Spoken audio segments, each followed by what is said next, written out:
Memperingati Hari Kemerdekaan Republik Indonesia yang ke-78 tahun, pemerintah memiliki tema Terus Melaju untuk Indonesia Maju. Tapi sebelum Indonesia modern seperti sekarang, coba kita flashback sebentar ke era detik-detik menjelang kemerdekaan tahun 1945. Konon katanya terjadi perpecahan di kalangan pemuda dan para tokoh, sehingga adanya penculikan terhadap Soekarno dan Hatta untuk memaksa deklarasi kemerdekaan saat itu juga. Bagaimana cerita lengkapnya? Yuk kita bahas!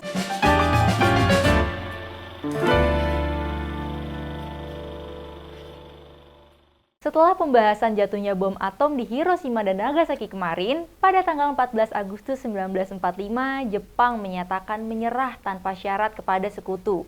Mendengar pernyataan tersebut, tokoh golongan muda Chairul Saleh dan Tan Malaka memimpin rapat dengan golongan muda lainnya dan sepakat untuk mempercepat proklamasi kemerdekaan Indonesia. Kala itu, mereka mendesak Soekarno dan Hatta untuk memproklamirkan kemerdekaan Indonesia. Tetapi ada beberapa pendapat antara golongan muda dan tua yang diwakili tokoh-tokoh seperti Soekarno, Hatta, dan Soebardjo. Golongan muda ingin kemerdekaan Indonesia diraih sendiri tanpa bantuan Jepang atau sekutu.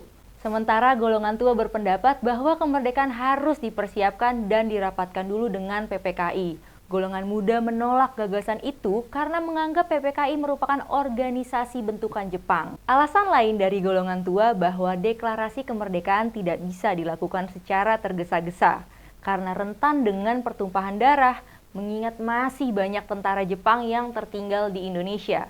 Atas desakan-desakan dari golongan muda, Soekarno berjanji akan memproklamasikan kemerdekaan pada 15 Agustus 1945. Pada tanggal 15 Agustus di hari yang dijanjikan Soekarno, ternyata deklarasi kemerdekaan Indonesia tidak terwujud. Sehingga golongan muda menjadi marah dan menganggap Soekarno tidak serius menanggapi janjinya tersebut. Pada jam 10 malam, di kediaman Soekarno terjadi perdebatan sengit antara golongan muda mengenai proklamasi kemerdekaan ini.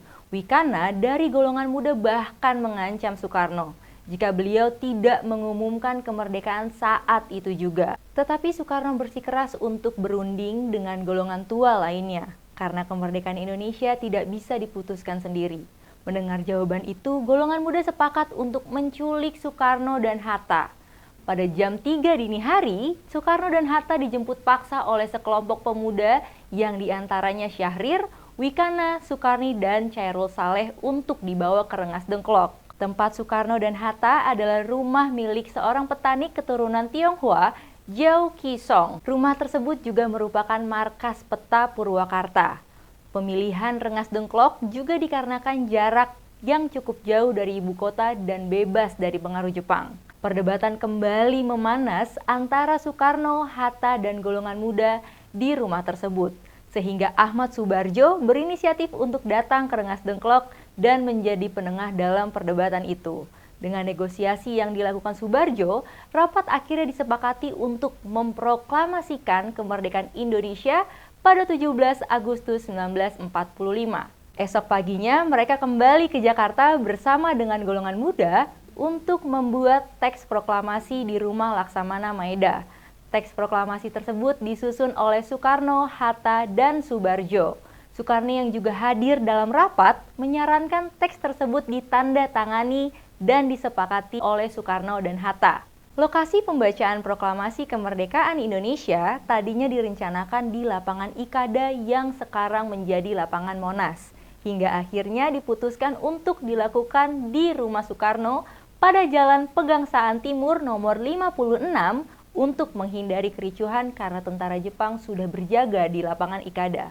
Pada jam 10 pagi tanggal 17 Agustus 1945 dengan hikmat, Soekarno membacakan teks proklamasi dan mengumumkan kemerdekaan Indonesia ke seluruh dunia.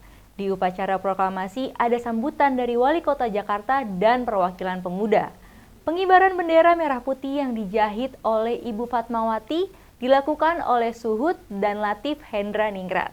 Demikian cerita mengenai detik-detik kemerdekaan Indonesia. Ternyata banyak drama yang terjadi di hari-hari sebelum proklamasi kemerdekaan Indonesia.